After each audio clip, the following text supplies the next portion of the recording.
আমি অতীতকে অস্বীকার করব না, কারণ সেই অতীতই আমাকে অনেক কিছু শিখিয়েছে সবাই আপন হয় না, সবাই বিশ্বাসের যোগ্য হয় না, নিজের আবেগকে নিয়ন্ত্রণ করতে হয়। আর সবচেয়ে বড় যে শিক্ষাটা সব থেকে বেশি হয়েছে, জীবনে এসে তোমাকে কেউ সফল করে দিবে না, তোমাকে নিজের জীবন বদলাতে হবে। 2টা বছর হারাইনি, আমি নিজেকে খুঁজে পেয়েছি। একটা সময় আমি ভাবতাম আমার জীবন শেষ হয়ে গেছে। 2 বছর, পুরো 2টা বছর আমি এমন কিছু জিনিসের পেছনে ব্যয় করেছি যেগুলো আর আমার জীবনে নেই। আমি ভুল মানুষকে বিশ্বাস করেছি বারবার, ভুল সিদ্ধান্ত নিয়েছি বারবার, কখনো নিজের আবেগের কাছে হেরে গেছি, আবার কখনো নিজের স্বপ্নকে অবহেলা করেছি। রাতে ঘুমাইতে গেলে একটা কথা বারবার মাথায় আসতো, যদি আমি সেই ভুলগুলো না করতাম তাহলে আজ আমি অনেক দূরে যেতে পারতাম।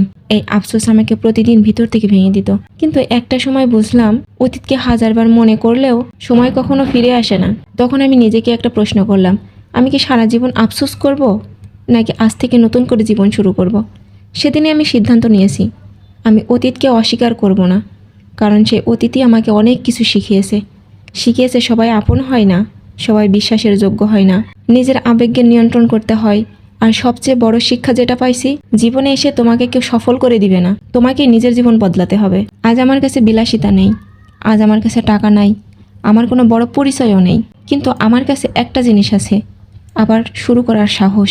আজ আমি ছোট ছোট পদক্ষেপ নিচ্ছি, ভালো একটা স্ক্রিপ্ট লিখছি, সুন্দর একটা থাম্বনেল বানাচ্ছি, একটা ভিডিও আপলোড করছি। হয়তো আজ কেউ দেখছে না, হয়তো কেউ আমাকে আজকে বিশ্বাস করছে না, কিন্তু আমি জানি যে বীজ মাটির নিচে আছে সেটা একদিন বড় গাছ হবে।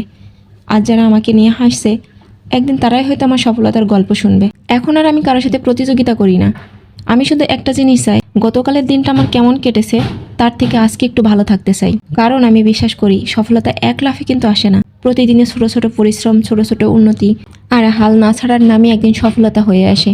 আজ আমি আর নিজের অতীতকে শাস্তি দিতে চাই না, আমি চাই আমার ভবিষ্যৎকে একটা সুযোগ দিতে। হয়তো পথটা সহজ হবে না, হয়তো পথটা অনেক কঠিন হবে, অনেকবার ব্যর্থ হব, কিন্তু এবার আমি আর থামবো না।